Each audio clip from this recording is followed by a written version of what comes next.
அன்று மாலை நான் குளிக்கச் சென்றபோது அந்த பாழாப்போன குளியலறை கதவின் தாழ்பால் சரியாக பூட்டவில்லை என்பது எனக்கு தெரியும். ஒரு சிறிய இடைவெளி அப்படியே இருந்தது. கொழுந்தன் ஹாலில் அமர்ந்து மொபைல் நோண்டிக் கொண்டிருப்பது போல் நடிப்பான் என்பதும் அவன் பார்வை அந்த குளியலறை கதவின் மீதே இருக்கும் என்பதும் எனக்கு நன்றாகவே தெரியும். என் பெயர் ஜனனி. எனக்கு வயது 31 ஆகிறது. ஆனால் நான் கிராமத்திலிருந்து இந்த நகரத்திற்கு வந்தப்போ எப்படி இருந்தோனோ அதே இளமையோடும் அழகோடும் தான் இப்போதும் இருக்கிறேன். இன்றும் என் தோழிகள் சொல்வார்கள், ஜனனி, உன்னை பார்த்தால் ஒரு குழந்தைக்கு தாய் என்று சொல்லவே முடியாது. இன்றும் 24 வயது பெண் போலவே இருக்கிறாய் என்று.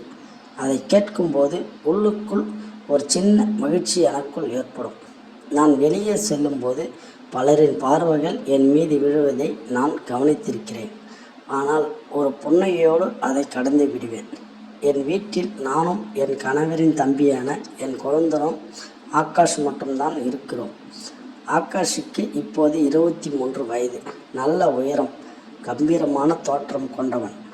அவன் என்னை அண்ணி என்று கூப்பிடும் போதெல்லாம் என் மனதிற்குள் ஒரு இனம் புரியாத நடுக்கம் ஏற்படும். என் குழந்தனை இப்படி ஒரு பார்வையில் பார்ப்பேன் என்று நான் எப்போதும் நினைத்ததில்லை. ஆனால் கடந்த சில மாதங்களாக என் வீட்டில் நடக்கும் சம்பவங்களை எவரும் கற்பனை செய்ய முடியாது. 2 வருடங்களுக்கு முன் ஒரு விபத்தில் என் கணவர் இறந்து போனார். மாமனார் மாமியாரும் இல்லாத அந்த பெரிய வீட்டில் நானும் ஆகாஷும் மட்டும்தான் தனியாக வசித்து வந்தோம். ஆரம்பத்தில் எல்லாம் முறைப்படி சாதாரணமாக தான் இருந்தது. ஆனால் நாட்கள் செல்ல செல்ல இருவருக்குள்ளும் ஒரு மௌனமான மாற்றம் தொடங்கியது. காலையில் நான் சமையலறையில் இருக்கும்போது அவன் வாசலில் நின்று கொண்டு என் அசைவுகளை உற்று பார்ப்பான். நான் காஃபி கொண்டு போய் கொடுக்கும்போது, அண்ணி, நாளுக்கு நாள் உங்கள் அழகு கூடிக்கிட்டே போகுது. உங்களை பார்க்கும்போது ஒரு தேவதை போல் இருக்கு என்பான். நானும் சிரித்து கொண்டே, அடை குழந்தைனரே, நீங்களும் தான் ஹீரோ போல் மாறிக்கிட்டே வரீங்க என்பேன். காஃபி கப்பை வாங்கும்போது எங்கள் விரல்கள் லேசாக தொட்டுக்கொள்ளும். அந்த நிமிடம் இருவருக்குள்ளும் ஒரு மின்சாரம் பாயும். அப்படித்தான் இன்று இரவு குளிக்கச் சென்றபோது கதவை முழுமையாக மூடாமல் ஒரு சிறிய இடைவெளியை விட்டு விட்டேன். நான் உள்ளே குளித்து கொண்டிருக்கும் போது திடீரென குளியலறை கதவு மெதுவாக திறந்தது. நான் அதிர்ச்சி அடைந்தேன். திரும்பிய போது அங்கே ஆகாஷ் நின்று கொண்டிருந்தான். அவன் கண்கள் அனைத்து தவிப்பிலும் நிலையை குத்தியிருந்தது. நான் பயந்த போல் நடித்து, ஆகாஷ், என்ன இது, வெளியே போ என்று கத்தினேன். ஆனால் அவன் வெளியே போகவில்லை. உள்ளே வந்து கதவை மூடினான். அண்ணி, உங்கள் குழாயில் தண்ணி லீக் ஆகிறது, சத்தம் கேட்டு தான் வந்தேன் என்று சொல்லிக்கொண்டே என் மிக அருகில் வந்தான். என் தோள்களை தொட்டான். அந்த குளியலறைக்குள் அன்று நடந்த நெருக்கம் எங்களுக்குள் இருவருமே ஒரு புதிய பாதையை திறந்து விட்டது போல் இருந்தது. ஆனால் அடுத்த நாளே எல்லாமே தலைகீழாக மாறியது. என் கணவரின் சித்தப்பா திடீரென வீட்டிற்குள் நுழைந்தார். அவர் கையில் ஒரு வீடியோ இருந்தது. நேற்று இரவு ஆகாஷ் குளியலறைக்குள் சென்றதையும் நாங்கள் நெருக்கமாக இருந்ததையும் ஜன்னல் வழியாக யாரோ வீடியோ எடுத்து அவரிடம் கொடுத்திருக்கிறார்கள். சித்தப்பா ஊரை கூட்டினார். அண்ணன் செத்த 2 வருஷத்துல குழந்தனோட குத்தாரத்தை பார் என்று ஊர் மக்கள் முன்னிலையில் என்னை கேவலப்படுத்தினார். குலத்தை கெடுத்தவள், ராசி இல்லாதவள் என்று எனக்கு பட்டப்பெயர் கிடைத்தன. ஆகாஷ் தன்னை குனிந்து அமைதியாக நின்றான். நான் அந்த வீட்டிலிருந்து கழுத்தை பிடித்து வெளியேற்றப்பட்டேன். என் ஆடைகளை கூட எடுக்க விடாமல் துரத்தினார்கள். அழுது கொண்டே ஒரு ஆட்டோவில் ஏறி இந்த நகரத்தின் ஒரு அமைதியான மூலைக்கு வந்து சேர்ந்தேன். ஒரு சிறிய வாடகை அறையை எடுத்து இரவும் பகலும் அழுது கொண்டே இருந்தேன். சாப்பாட்டை நிறுத்தினேன். தற்கொலை செய்து கொள்ளலாம் என்று கூட நினைத்தேன். ஆனால் ஆகாஷின் ஃபோன் சுவிட்ச் ஆஃப் என்று வந்தது. அவனும் பயந்து ஓடிவிட்டான் என்று நினைத்தேன். ஆனால் 1 வாரம் கழித்து நள்ளிரவில் என் அறை கதவு தட்டப்பட்டது. நான் பயந்து கொண்டே கதவை திறந்தேன். எதிரே ஆகாஷ் நின்று கொண்டிருந்தான். அவன் கையில் ஒரு லேப்டாப் இருந்தது. கண்கள் சிவந்து அழுது வாடி வடைந்த முகத்தோடு என் காலில் விழுந்தான். அண்ணி, என்னை மன்னிச்சிடுங்க. இப்போ நான் சொல்கிற முழு உண்மையும் கேளுங்க என்றேன். நான் லேப்டாப்பை வாங்கி பார்த்தேன். அதில் என் கணவர் இறந்த விபத்து நடந்த இடத்தில் சிசிடிவி காட்சிகள் இருந்தன. ஆகாஷ் சொன்னான், அண்ணி, அண்ணனுக்கு நடந்தது விபத்து இல்லை. அந்த சித்தப்பா தான் சொத்துக்காக அண்ணனோட கார் பிரேக்கை கட் பண்ணி கொலை செஞ்சார். அந்த ஆதாரம் எனக்கு கிடைச்சது. அதை தெரிஞ்சுக்கிட்டு அவர் உங்களையும் கொலை செய்ய திட்டம் போட்டார். உங்களை காப்பாற்ற எனக்கு வேறு வழி தெரியல. அதுதான் நாமே ஒரு வீடியோ கிரியேட் பண்ணி நம்ம தப்பானவங்க ஊர் முன்னாடி காட்டி உங்களை அந்த வீட்டை விட்டு வெளியே வச்சான். அப்போதான் நீங்கள் உயிர் பிழைப்பீங்கன்னு நினச்சேன். உங்களை உலகத்தின் பார்வையில் கேவலப்படுத்தினது அந்த சித்தப்பா.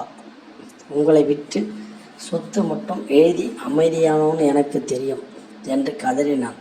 இதை கேட்ட நான் அதிர்ச்சியில் உறைந்து போனேன்.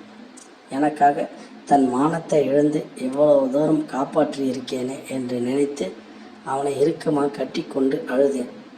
அந்த மகிழ்ச்சியின் கண்ணீர். ஆனால் ஆகாஷ் என் கையை பிடித்து கொண்டு, அண்ணி, இன்னும் ஒரே ஒரு கடைசி உண்மை பாக்கி இருக்கு. அதை கேட்டதுக்கு அப்புறம் நீங்கள் என்னை கொன்னாலும் எனக்கு கவலை இல்லை என்றான்.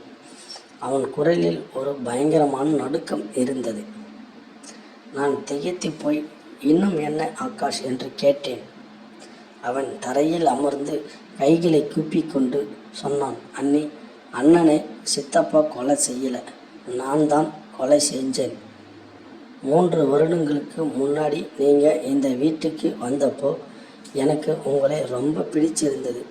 அண்ணன் முன்னாடி உங்களை சிரிக்கும் போதெல்லாம் நீங்கள் எனக்கு நெஞ்சு எரியும். நீங்கள் எனக்கு மட்டும்தான் சொந்தமாகணும்னு நினைச்சேன். அதுக்கு அண்ணன் ஒரு தடையாக இருந்தார். அதான் கார் பிரேக்கை நானே கட் பண்ணி அவரை கொன்னேன். அந்த பழைய சித்தப்பா மேலே போடுறதுக்காக போலியான சிசிடிவி ஆதாரங்களை லேப்டாப்பில் ரெடி பண்ணி வச்சேன். அப்புறம் குளியலறையில் நாம் நெருக்கமாக இருந்த வீடியோவை நானே ஆள் வச்சு எடுத்து சித்தப்பா கிட்ட கொடுத்து உங்களை வீட்டை விட்டு துரத்த வச்சேன். ஏன்னா இந்த உலகத்தில் உங்களுக்குன்னு யாருமே இல்லைன்ன போது தான் நீங்கள் என்னை தேடி வருவீங்க, எனக்கு மனைவியாக மாறுவீங்கன்னு நான் இந்த நாடகத்தை ஆடினேன். இப்போது இந்த உலகமே நாம் ஒன்றா இருக்கிறதை ஏற்றுக்கிச்சு. இனி நீங்கள் எனக்கு மட்டும்தான் சொந்தம் என்று அவன் கண்களில் ஒரு பைத்தியக்காரத்தம் தெரிந்தது. அவன் எழுந்து என் அருகில் வர முயன்றான். ஆனால் நான் பின் வாங்கவில்லை. மெதுவாக புன்னகைத்தேன். அன்று இரவு முதன்முறையாக உண்மையாக புன்னகைத்தேன். என் கையில் இருந்த மொபைல் அவனிடம் நீட்டினேன். கடந்த 20 நிமிடங்களாக அதில் ஆடியோ ரெக்கார்டிங் ஓடிக்கொண்டிருந்தது.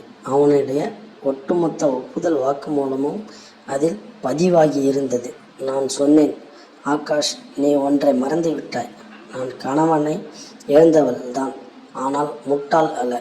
நீ எப்போது அந்த லேப்டாப்பை என் கையில் கொடுத்து இந்த கதை சொன்னாயோ அப்போதே உன் கண்கள் எனக்கு உண்மையை சொல்லிவிட்டன. அதனால்தான் நீ பேச தொடங்கும் போது முன்பே நான் போலீஸிற்கு ரகசியமாக கால் செய்து ஃபோனை ஆன் செய்து லேப்டாப்பில் வைத்து விட்டேன்.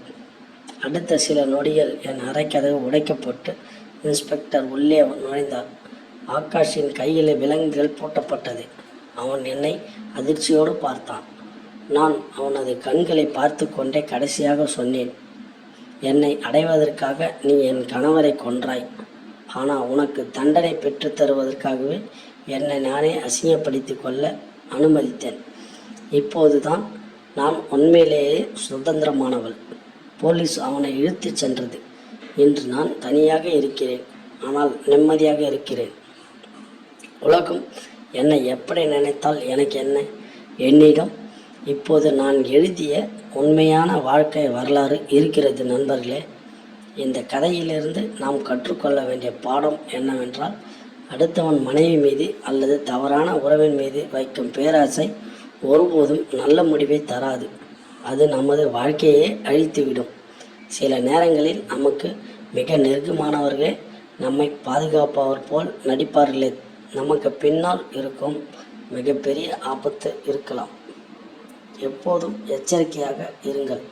இந்த கதை உங்களுக்கு பிடித்திருந்தால் மறக்காமல் இந்த வீடியோவை லைக் பண்ணுங்கள், உங்கள் நண்பர்களுக்கு ஷேர் பண்ணுங்கள். மேலும் இது போன்ற பல்வேறு சுவாரஸ்யமான சிறுகதைகளை கேட்க நமது சேனலை இப்போவே சப்ஸ்கிரைப் பண்ணிக்கோங்க.